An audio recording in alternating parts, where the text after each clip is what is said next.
The intersection of endurance sport, health, fitness, and life. Following the evidence where it leads, with the science of self-propelled motion. This is the Endurance Experience Podcast, powered by EventHorizon.tv and hosted by Tony Rich. Athletes and their mental health continue to be a popular topic of discussion through the summer during the Olympics and Paralympics, and it remains a newsworthy focus today. We're seeing news stories quite often recently within the sphere of conversation about how athletes have significant demands on their time, or perhaps experiencing some form of burnout. But does this represent the full scope of what the mental health of athletes is all about? Joining me in a conversation about this topic is Dr. Amanda Leibovitz. Dr. Leibovitz is a PhD and a licensed therapist. She's an athlete herself and also a coach at USA Triathlon and USA Cycling. She's the founder and owner of Epic Wellness Plus Performance. She works with athletes from recreational to college to elite and professional, using science and evidence-based approaches, not only on achieving mindfulness, working on mental skills and performance, but also general wellness and well-being, helping to equip athletes with the skills needed to navigate life on their own terms. She also works with non-athletes as well, and her full credentials are too lengthy to even read, but you'll hear her describe in her own words the scope of her background and expertise.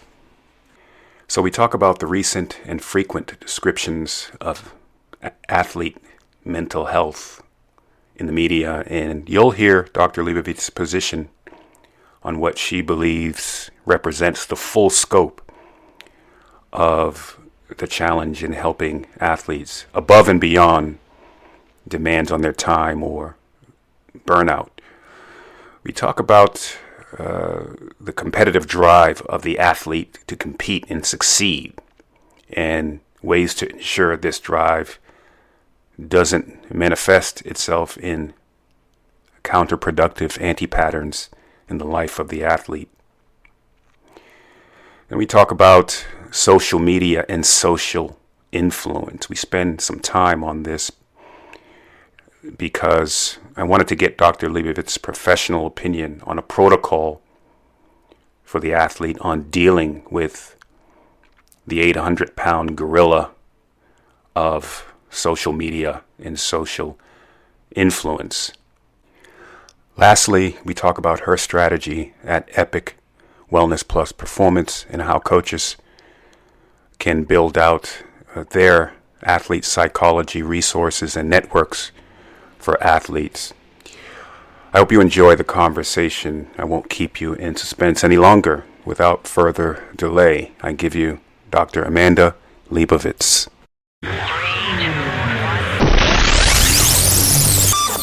Amanda Leibovitz, thanks for coming on to the podcast. Thank you. I'm really excited to be here. Okay, so this podcast is on athletes and mental skills and maximizing performance. And so I've been wanting to, given all that we've heard in the news through the Olympics and Paralympics, I wanted to touch on this topic and have a broad conversation about mental skills and performance of athletes. Before we start, I wonder if you can tell our listeners about your expertise in psychology, and perhaps talk about your experience in working with athletes on mental skills and maximizing performance. Absolutely. So I am the founder of Epic Wellness and Performance based in Washington State. And I love to start my answer to this question by saying that I went to school for a really long time, and I've got a really great talent of selecting degrees with really long titles. So please bear with me as I go through my history. But I am a licensed therapist and a certified mental performance consultant. So I have completed pretty extensive training in both mental health counseling and non-clinical sport performance enhancement. And the way that I went about doing that is I completed my master's degree in counseling with a specialization in sport and health psychology.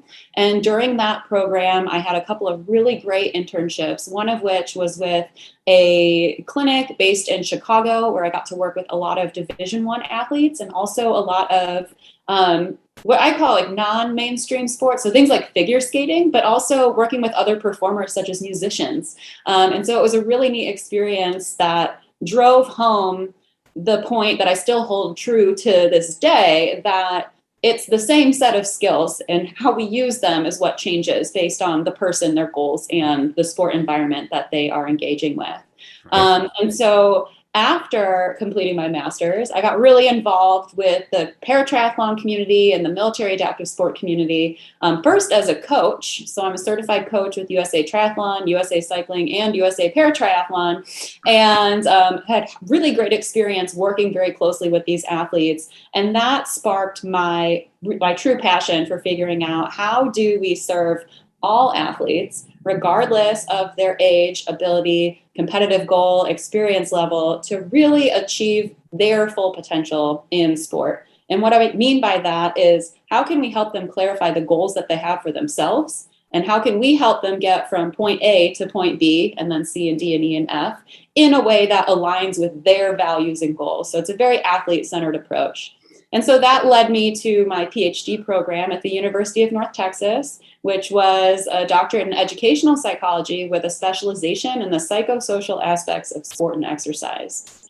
So in layperson's terms, that is really just more like the research side of sports psychology. And so how do we determine what is important for people to learn about, and what skills are going to be useful, or what support is going to be most useful to offer to athletes, and also understanding directly from the athletes, or in my case, the coaches themselves, as to what is going to be most helpful as they are pursuing their goals. So my research during the course of my PhD really involved looking at the perceived barriers and resources to sport performance for athletes with physical disabilities, and particularly with military veterans. But also then I kind of shifted gears a little bit during my dissertation research and focused on, like, what do coaches know about trauma, like psychological trauma and mental health, and how does that affect our confidence working with trauma impacted athletes? Because trauma is so very prevalent, and some of what we're going to be talking about today is that trauma can take place within a sport environment, like what we're seeing with USA Gymnastics, but it can also be completely unrelated to sport, but we still bring it with us when we show up to the start line of a race. So we have to learn how to heal, and how to self-regulate, and how to stay aligned with our values and goals, despite the challenges that life will always continue to throw at us. And so that's kind of my education in a nutshell. But a lot of the work that I have done over the last 7-8 years with athletes has really been neat. I've gotten to work directly with Dare to Try, based in Chicago, which is a paratriathlon club. I've spent the last few years working with the Semper Fi and America's Fund, organizing sport programs for wounded, ill, and injured veterans. I've served as one of the cycling coaches for the Special Operations Command Warrior Games cycling team. And I've also worked individually with Olympic and Paralympic athletes in endurance sport, but also in like very random sports that I have never done, like sailing and throwing and wrestling. And so it's just been a really fun growth experience for me, but also has been a really, at least from what I have heard, been a positive and transformative experience for the athletes who are trusting me to help them overcome challenges or gain an edge on the competition, because you don't need to be struggling with something to seek out mental performance support. Mental performance support also has like a huge platform and a space for how do you elevate what's already working for you. Right. Yeah. Thanks for that. Obviously, you have a very extensive experience here, and so I want to talk to you about athlete mental health and some of the new headlines that we've seen, and whether or not you feel that it's accurately capturing the scope of mental health. And I think someone with your expertise can talk about that. And I want to talk about the competitive drive to succeed in athletes and how that can, potentially manifest itself into adverse consequences, and social media, which is a modern phenomenon, and how to deal with that, and how would you advise athletes on dealing with it? This is one that, as a coach, I struggle with. And so just to give you an idea of what some of the things that I want to discuss on this podcast. So why don't we start off first with the topic of athlete mental health in the news. And so we saw, you mentioned USA Gymnastics, we saw, Simone Biles and Naomi Osaka, and what we're calling, or what the media is calling, athlete mental health. And you hear this now after all the headlines. Oh, we're really opening up a conversation, they keep saying. So with someone with your professional expertise and perspective, do you feel that these headlines are accurately capturing the full scope of what athlete mental health is and some of the things that you do? Yeah. So my feelings about the media are so torn. In short, and I'll explain this, but in short, my answer to your question is no. We're not accurately capturing the full scope of athlete mental health, because we, as a person sitting here, if you are telling me that you're struggling with something, I only know what you're choosing to communicate with me. I am not experiencing what you're experiencing in your body. So if I'm looking at it really objectively, there's literally no way that a reporter would be able to comprehensively and adequately explain another person's internal experience to fully communicate the complexity of how mental health presents itself, or mental illness presents itself in an individual person and also within an organization. But the reason that my feelings about the media are so torn is that, on the one hand, we've got this incredibly powerful means of sharing information and raising awareness about important issues. But on the other hand, we have this darker side. So we've got this system that is really founded on headlines, clickbait, sensationalism. Right. It wants you to read the article more than anything else, because that's how they stay in business. Yes. So either way, within the structure of news and popular media, I like to think of it as that we're planting seeds more than we're harvesting a garden. And so to describe it in a different way, like, there's just no way that the media can comprehensively and adequately cover this topic, because it is so complex. But if we are talking about it enough in general, someone else is going, like, it's kind of then depends on us to do a little bit more research on our own, or to reach out to people who we know who are experts in different fields to better understand it. And then also learn the skills that were needed to communicate to the athletes with whom we work that mental health is something that we do care about. And as a triathlon coach without any mental health training, I may not be equipped to be the one to lead you through that whole journey, but I am in a position where I can help you find someone who is, and we can bring them onto our team so that you can continue to enjoy this sport and also experience elevated experiences in other areas of your life. And so we're also kind of limited in the impact of what the media is going to be able to do, because in general, our culture still isn't willing to talk about mental health, like trauma and post-traumatic stress, suicidality, eating disorders, a lot of other issues that are people issues. And because athletes are people, they're also athlete issues. And so I really think that until there is more public conversation about mental health in a non-taboo way, we're going to experience these limitations where if athlete mental health is only discussed in the context of whether or not they're performing at the Olympics, we're only getting a teeny tiny sliver of what that person is experiencing. And what that does is it cuts us all off from being able to empathize with that person in a meaningful way. And our humanity is based on community and empathy and compassion. And so without enough information, we end up creating distance. So if I'm looking at Simone Biles and I'm like, oh my gosh, she wasn't able to compete at the Olympics, my next thought is like, she's nothing like me because I'll never be able to compete at the Olympics. Right. So even if there are mental health things being presented, reading all of these articles may be concluding that, oh, well, her mental health stuff is different than my mental health stuff because she's an Olympic athlete and I am just an age grouper who is like moderately competitive. And so I can't really relate to what she's going through. When the truth of the matter is that we all have these overlapping emotional experiences and can relate to each other in a much deeper way than we give ourselves credit for. And so shattering the illusion that elite and professional athletes are also mentally healthy or have different issues when it comes to mental health than the rest of us is super important and really impactful. And I have so much respect for the high visibility athletes, like the ones you mentioned. So we've got Michael Phelps, Simone Biles, Naomi Osaka, and even Sha'Carri Richardson bringing up the like grief and loss component that we all experience in our lives as human beings. Like, how connecting is that? Regardless of whether or not you personally approve of what she did to cope with it. The experience of grief and loss is what we can all connect with.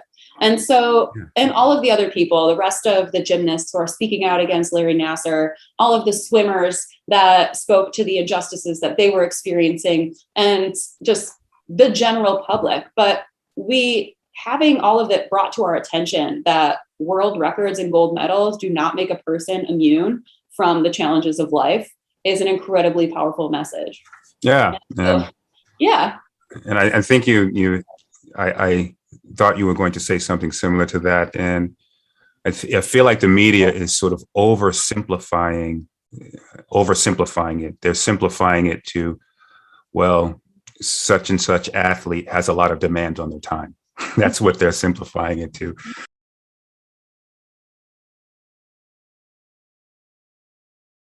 We all know that too, that, you've got your 42-year-old mom of 3 who also works full time and is training for an Ironman. It's like that person also has a lot of time. Why are some demands valued more than other demands as being worthy of being stressful in some way? I love that you brought that up too. Yeah. And so when I'm hearing the headlines, I hear the reporters saying, mental health is finally having a conversation or opening up a conversation. I'm like, this is just the tip of the iceberg when you're really talking about this. And this is something that we've been wrestling with as professionals like yourself and coaches for a long time. And so it's much deeper. It's much deeper, as you so eloquently described. So let's talk about this drive to compete and the drive that exists in the competitive athlete, whether it's an elite athlete or a professional or age grouper. And sometimes this drive to succeed can conflict with positive outcomes, whether mental health outcomes or mental health outcomes. So I'm wondering, based upon your experiences that you've had, if you can, for our listeners, just to raise awareness, can you describe some examples where this conflict to succeed can manifest itself into adverse issues, whether they be mental health issues or just health issues in general? Yeah, absolutely. So the competitive drive that we see in high performing athletes is we have to remember it's not inherently positive or negative. So people can be motivated by an infinite number and combination of reasons and goals. And certain qualities like perfectionism and a high tolerance for discomfort can be really facilitative to athletic performance in many, many ways. So we really start to see this drive to succeed switch into maladaptive territory when it starts to embody what I call like an at all costs mentality, or when like kind of the need, when it describes like the need to win or the need to do things perfectly takes over rational thought, and we lose the bigger picture and purpose of our goals. So in some instances, there's kind of like two ways that I think this manifests most commonly, based on my own experience. So again, this is not the complete all-extensive list, but in some instances, we'll start to see athletes disconnect from their internal experience, which includes their thoughts, emotions, and body sensations. And they do this with the goal of being what I call, quote, mentally tough. So the traditional old school definition of mental toughness, which means we're pushing through the pain, we're kind of overcoming, no pain, no gain, all of those kinds of things. And so when this happens, we are more likely to suffer from overtraining, chronic fatigue, injury, illness, and other performance decrements. And additionally, if we are unwilling to attend to our emotional experiences, we are less likely to be able to regulate ourselves effectively, which is essential for performance at every level of competition. Right. And so we have that in like kind of box number one. Box number two. So in other instances, we will see a reduced tolerance for mistakes and failure because athletes have linked their performance outcomes to their sense of self-worth. And so to put that simply, it is the belief or the belief about themselves becomes some version of, if I do not win, PR, or do X, Y, and Z perfectly, then I'm a bad athlete. And if I'm a bad athlete, I'm also a bad person. Right. Yeah. And in this desperate strive to avoid failure, we really inhibit learning and athletic development because we're approaching our sport defensively and reactively, and rather than offensively and with intention. And so when this occurs, we're more likely to lose motivation and enjoyment.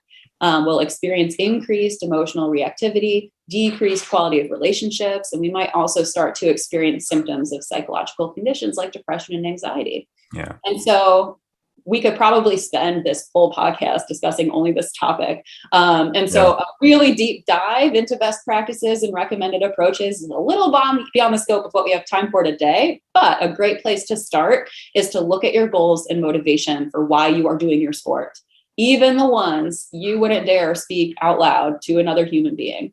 So, for example, if your goals are only focused on podiums, qualifying for Kona, or even things like getting a scholarship, you may want to consider adding some other goals that are self-referenced and under your complete control, such as achieving a PR, improving your FTP on the bike, or attempting a longer distance race. So if you've only ever done sprints, maybe you're going to try an Olympic now. Similarly, if your motivation to compete is so that you can, like, quote, prove your worth as a human in some way, or other things like get positive attention from parents and peers, you may really benefit from taking an inventory of the things you actually enjoy about your sport, as well as what values are evident in your approach to training and racing, and how can you live by those in more alignment.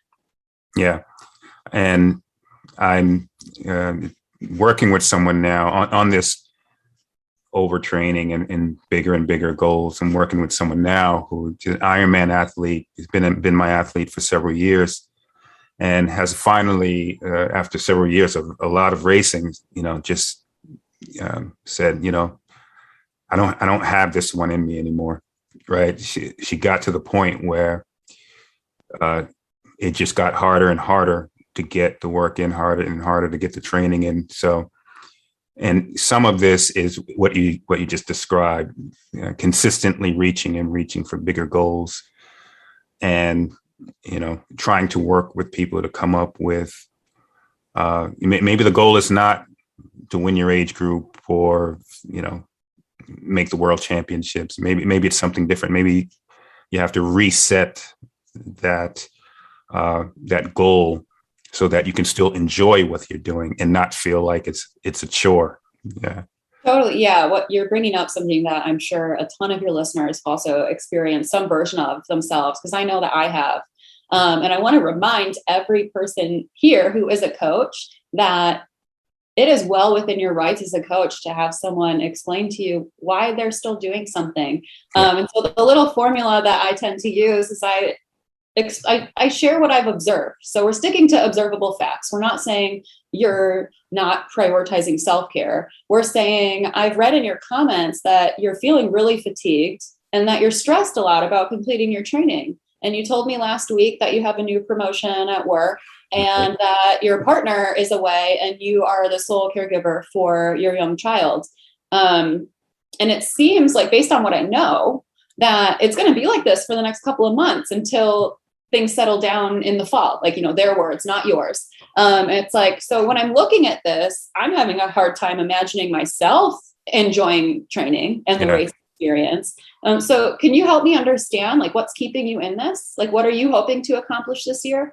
And that usually opens a really great door to have a conversation about, do we shift the goal? And that could either be, do we postpone this race to a time where it makes more sense to do it? Or do we shift the focus of training or what we're hoping to achieve during that race? So maybe it's like, we're just going to use that to benchmark the summer of training, but we're not going to do anything nuts. We're not necessarily going for a PR. The goal is for you to kind of have some time for yourself, to keep up with your exercise routine, to maintain fitness, and to kind of like keep your sanity throughout a really busy summer. And so if something's not working for you, please reach out to me and we'll change the workout. Or like, I've noticed that you haven't completed any of your longer workouts. Do we need to have a conversation about how much time you have available?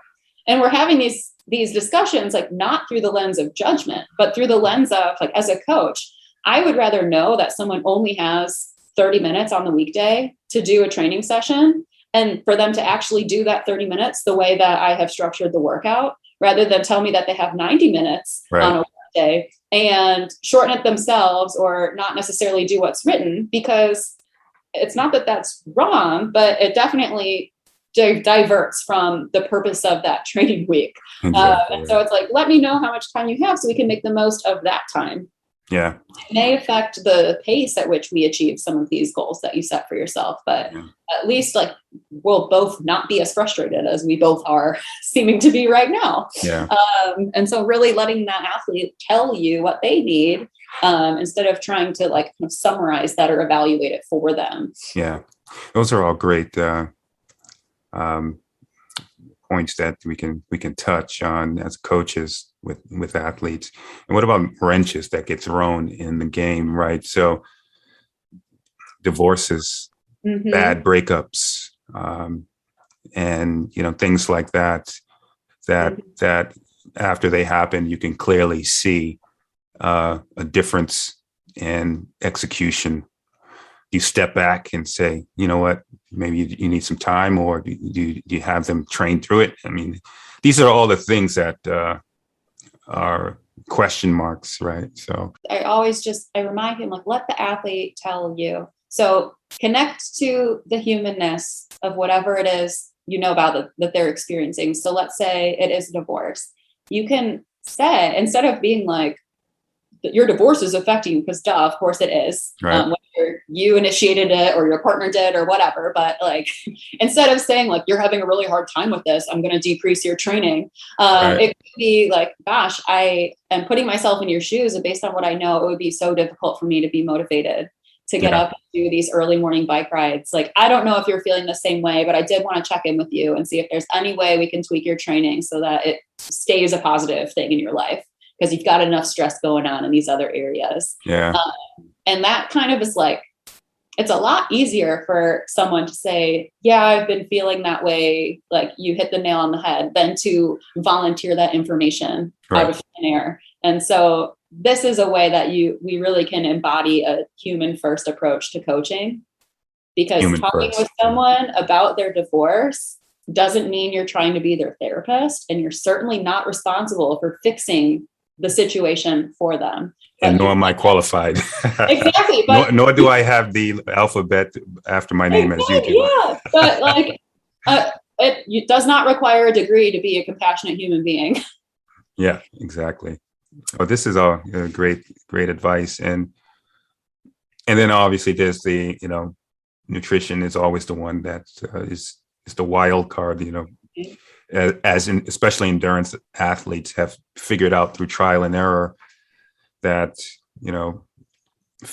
faster athletes are leaner. And so, that can drive disordered eating or eating disorders and such. And we saw what happened with the now defunct Nike Oregon project. Yes.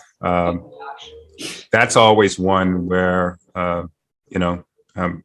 always trying to balance the advice that, people are getting out on social media, which we'll talk about, and actual good, healthy evidence, science and evidence-based nutrition practices. Mm-hmm. Yeah. Yeah. One of the things that I'm constantly talking to about people in general life is like the need to be an informed consumer. So just because someone's posting on Instagram and they have thousands of followers does not mean that they are qualified to be right. giving that kind of guidance. Similarly, just because something has worked in training for your friend doesn't mean that exact same thing is going to work if you apply it in your own training. And so like, I'm like, stay in your lane. Yeah. If you are an athlete and you have hired a coach, let the coach be your coach. Right.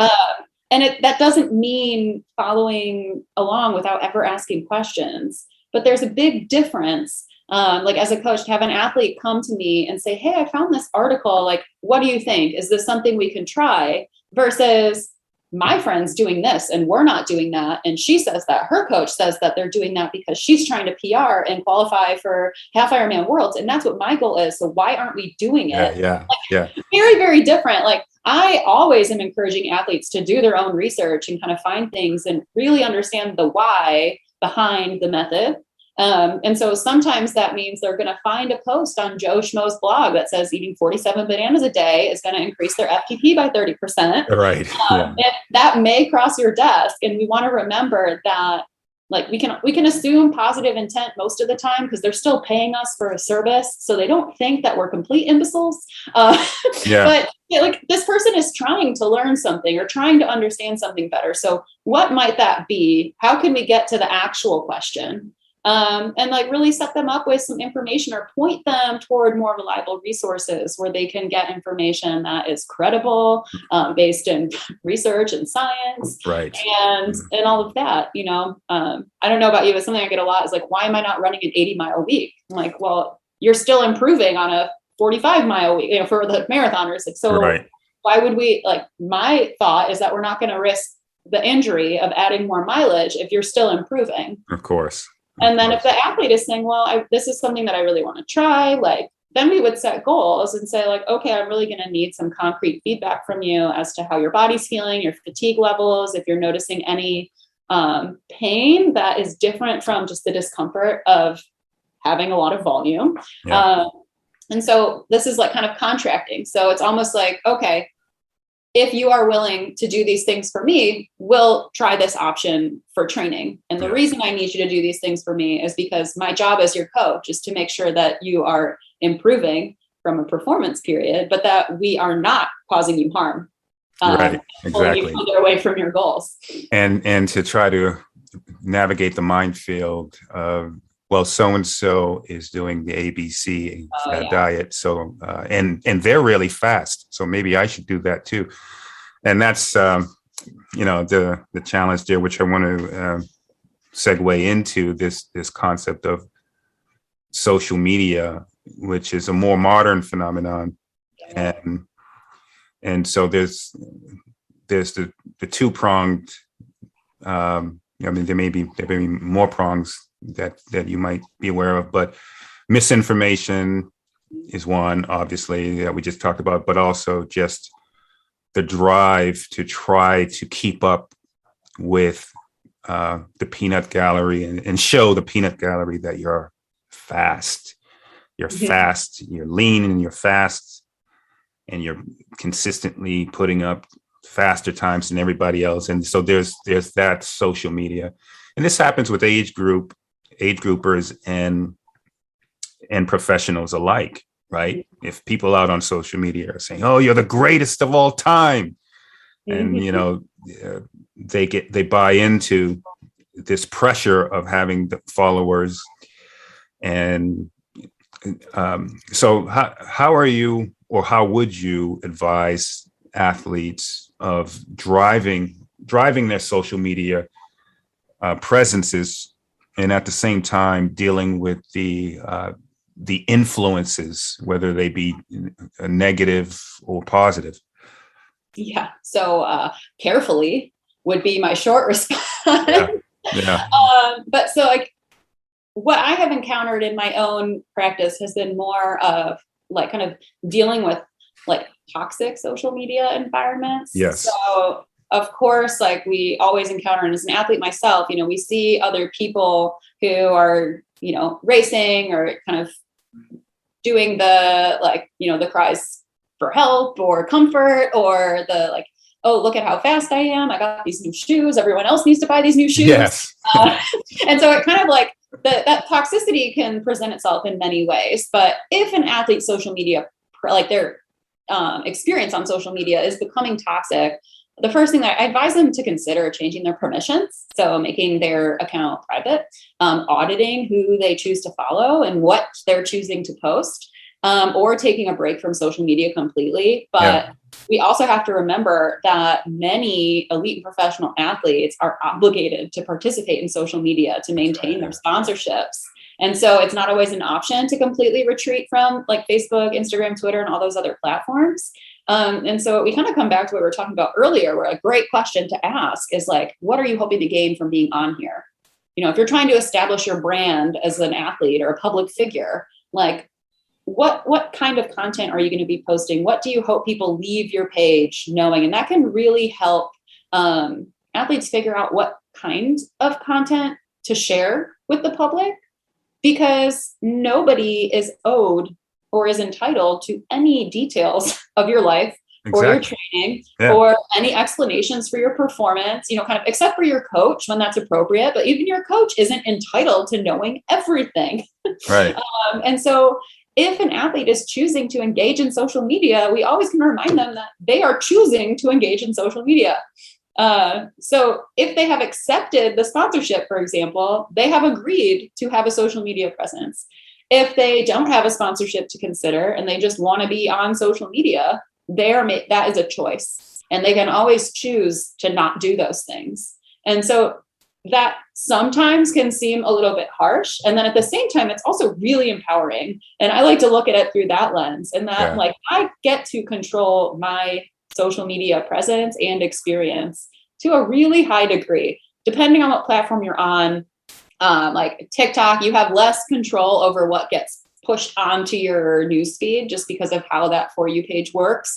But if that is becoming toxic, then maybe that's not the platform for you. And so again, it's a choice. You can always choose to leave. You can choose to change. You can choose to do things differently. If something is not serving you, stop doing it.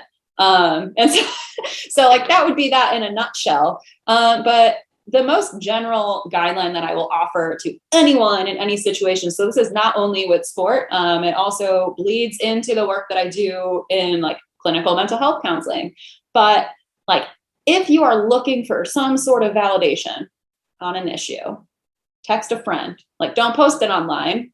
If you need validation from other people, you're not confident enough in what you're sharing to like kind of sustain any negative feedback. And since we can't control what other people post on our page, that is a really easy way to actually get what we need. So when I say text a friend, I mean, if you are feeling really down about your performance and are having a hard time picking out the aspects of that race that you executed well, because you're feeling this overwhelming, like that sucked kind of thing, you would want to text someone in your board of directors, which are the people in your life who are kind of solely there to help you perform well. So that would be your coach, for example, or maybe a close teammate who's like really great at providing that like balanced, objective performance feedback.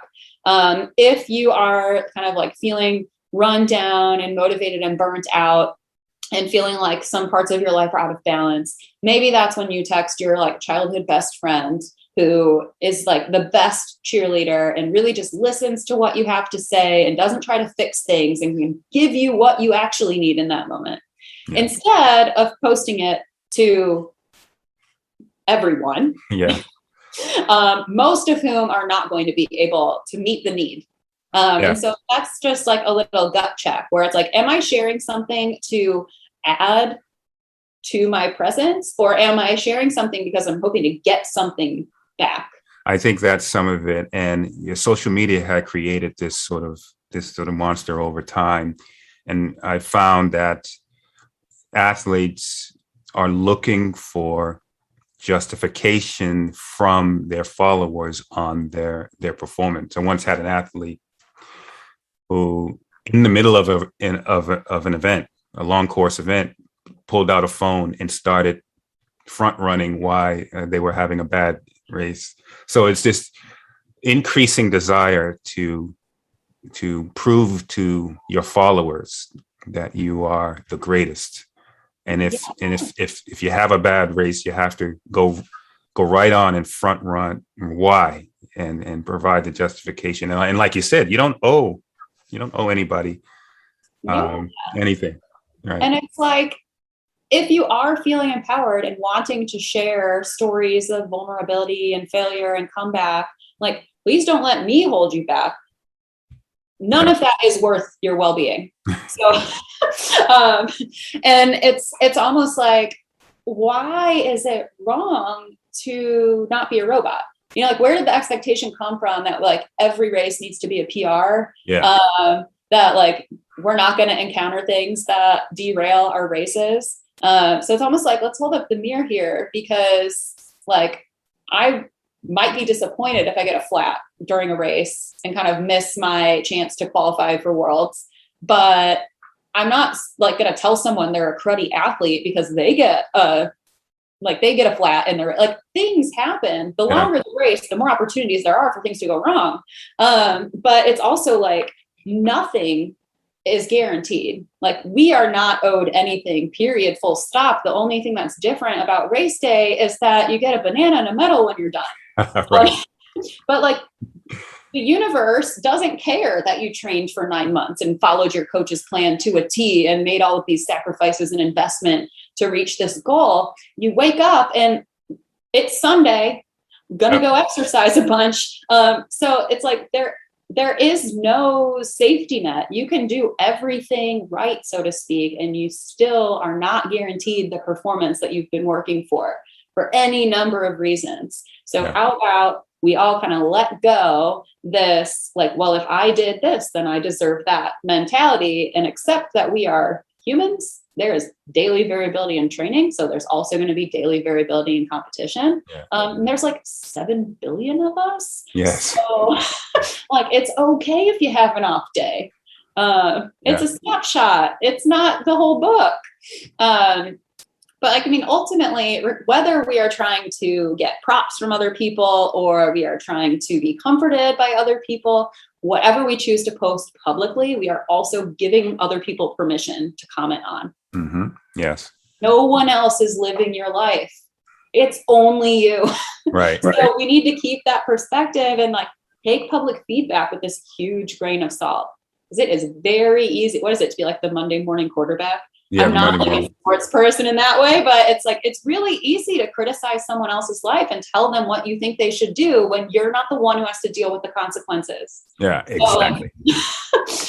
So if we can keep this in mind, we are more likely to have a positive or at least a neutral experience on social media rather than a negative or toxic one. And so like, those are kind of my little nuggets that I offer to people. Yeah. Okay. You've been very generous. Let's finish up with,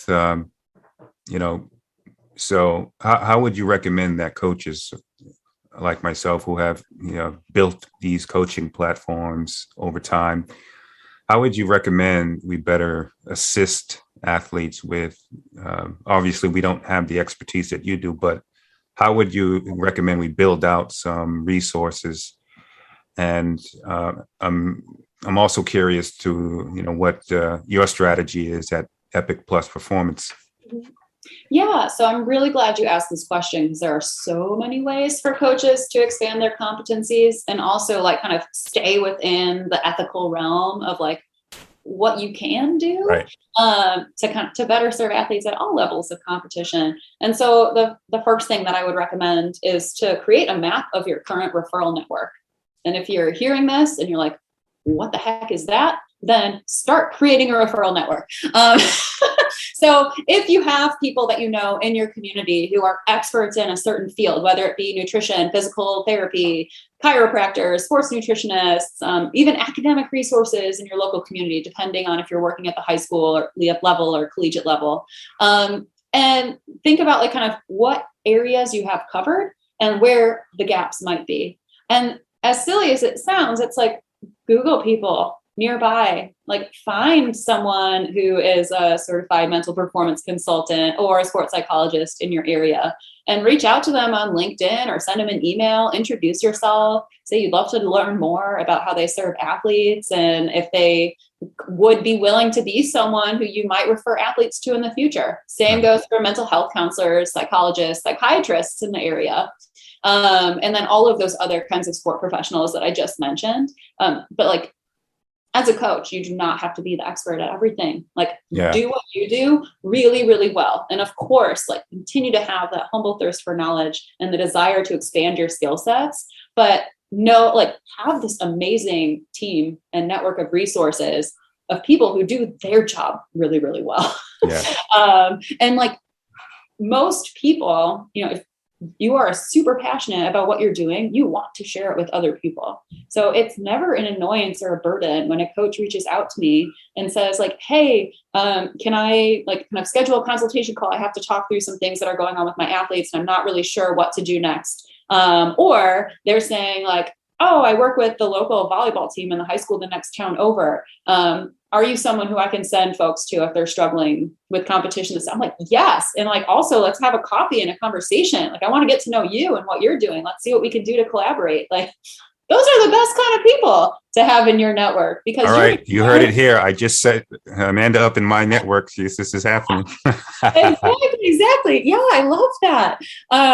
And so another recommendation then in a very similar vein is going to be to look at your recent continuing education and see if there are ways for you to become a more well-rounded coach.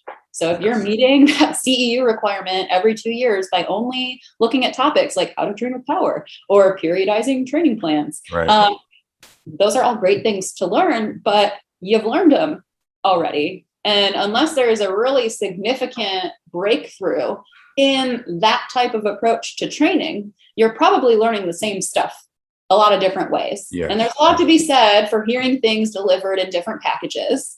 And there's a lot to be said for opting to learn something new that adds to what you are able to offer to your athletes. So thinking about expanding your education to include topics like nutrition, mental performance, injury recovery, off-season training, or like how to work with athletes who do like cross country in the fall, track in the spring, and triathlon over the summer. Like, how do you do that? Where do you work in recovery? And all of that kind of stuff.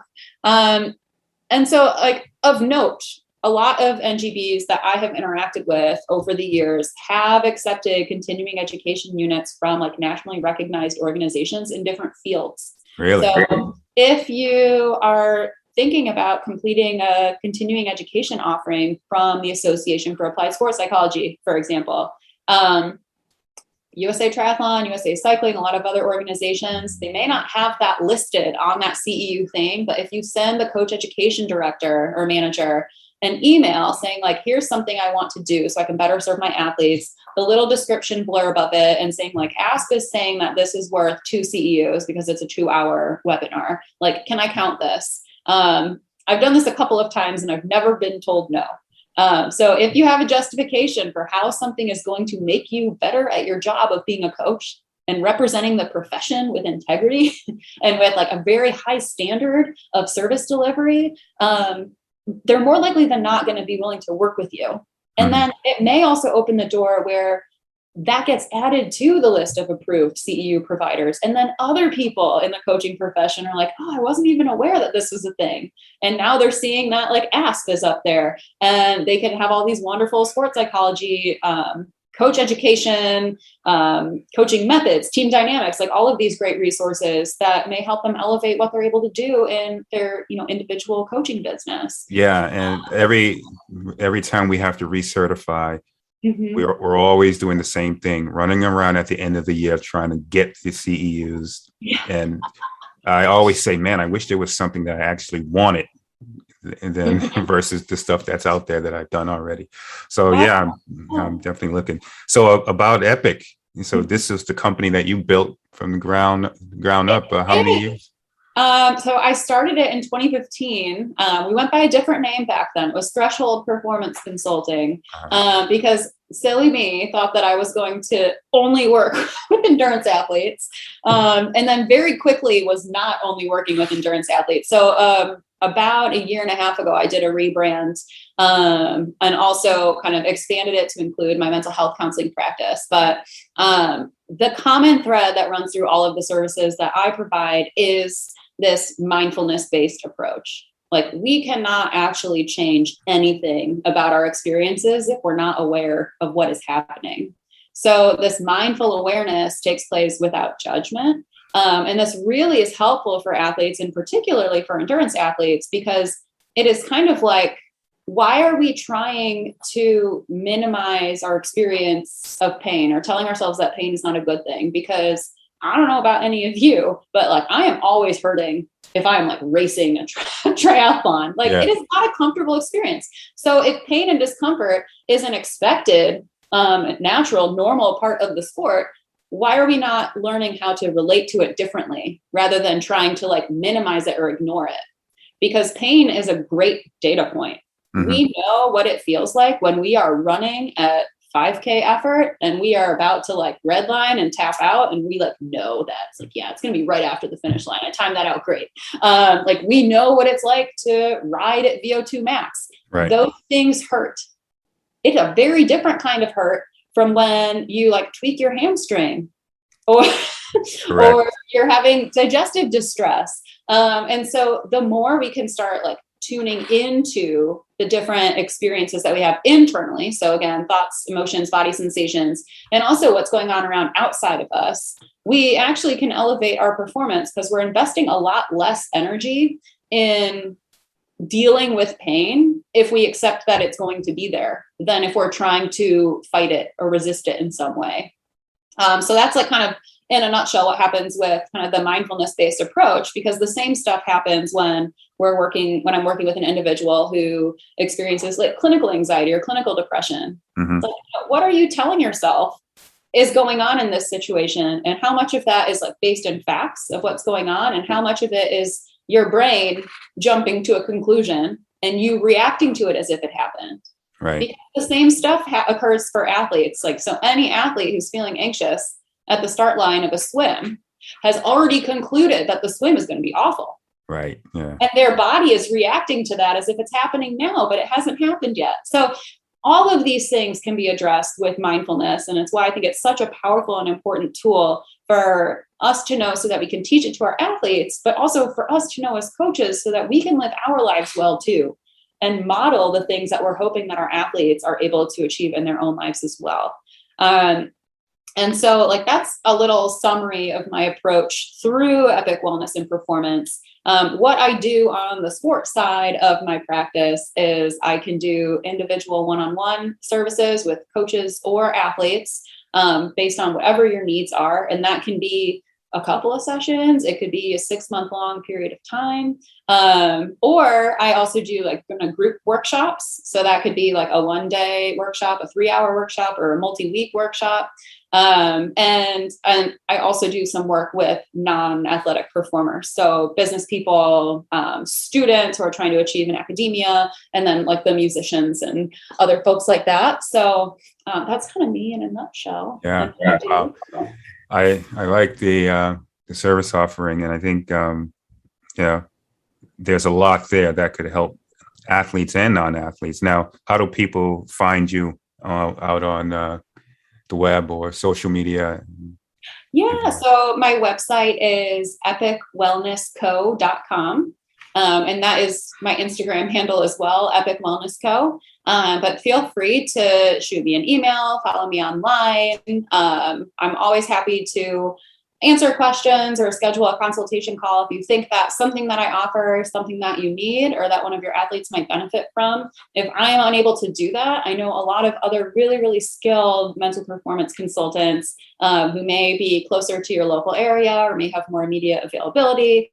And so I love being contacted and will do what I can to get you set up with the resources that you need, whether it's directly from me or from someone else in my own network. And that's the beauty of networking too, is like you make the connection with one person, but now you also have access to all of the people that person knows. Right. So you gained a lot of people today, Tony. Yeah, exactly. All right. So that's great. You've been very generous with your time, and thank you for coming on to the podcast, Dr. Amanda Leibovitz. Thank you. Thank you so much. Thanks to Dr. Amanda Leibovitz for her generosity in time and her professional perspective. I'll close with a brief afterword of some of my thoughts. First, we discussed on many occasions on this podcast athletes across the spectrum, and especially endurance athletes, should periodically reassess what they do and why, and make sure that their why is there, and then adjust accordingly.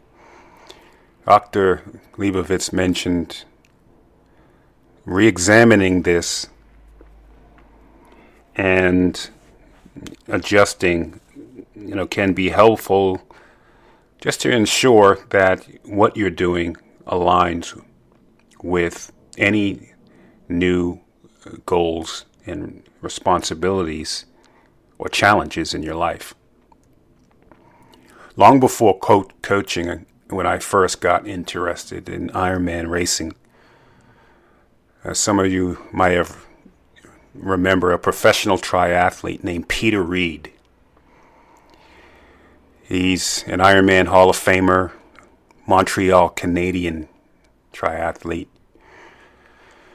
He was at the top of the sport in the late 90s and the early 2000s, and a world championship winner multiple times within that time frame. And back when I started, I used to get the magazines and all of the DVDs. And I remember Peter Reed once said, and I'm paraphrasing, he said something to the effect of, when you do an Ironman race, every time you do it, it takes something out of you. I remember him saying that. And at the time, this was long before I started actually racing recreationally. I never really understood what he meant by that. But then later on, I understood what he meant after doing hundreds of events. I understood what he meant. And then Peter Reed, not too long after that, ended up retiring from the sport. And so athletes, recreational to professional, have to continue to assess, right? Because every year that you do this stuff, sometimes it can increasingly weigh on you. And again, the burnout factor is just one factor, but it can be significant. And so every year, as you rack up more and more training volume, and then at the same time, you have things happening in your life from multiple different directions. You can't be afraid to readjust where you are, and maybe it's not trying to knock the cover off the ball all the time, just to show your friends that you still got it. Maybe sometimes you have to pull back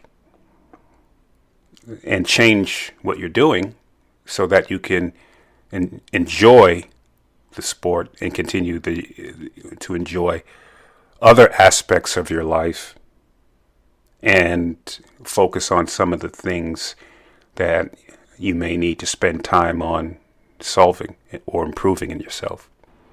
As it relates to social media and social influence, which has received its due share of criticism as of late, and many of you know that I have my issues with these social media platforms, and I use them insofar as I need to use them. Share your victories and your triumphs. Continue to do that. That can be a motivating factor for you and also the people watching.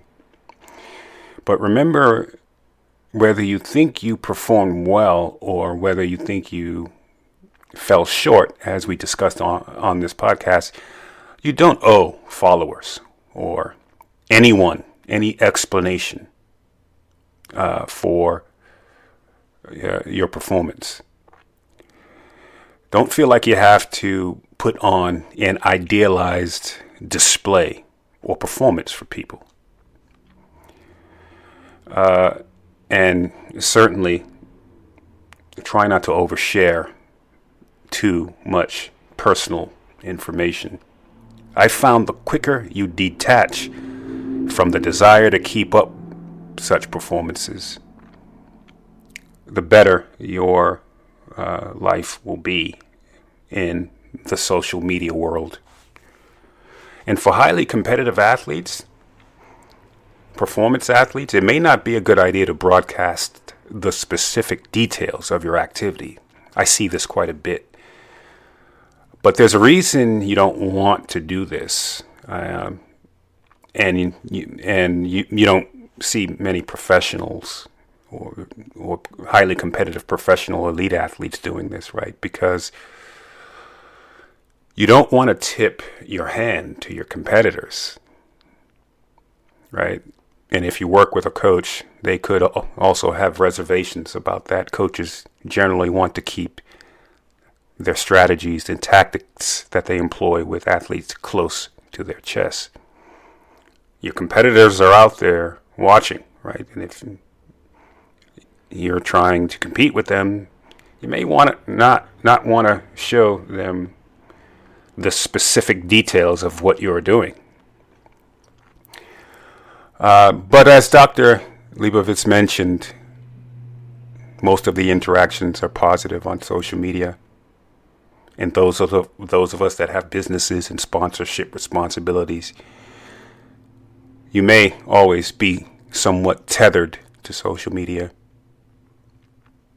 But it's important just to understand the nature of this 800-pound gorilla, and that there are positives and many potential negatives. That's it for this podcast. This is the Endurance Experience.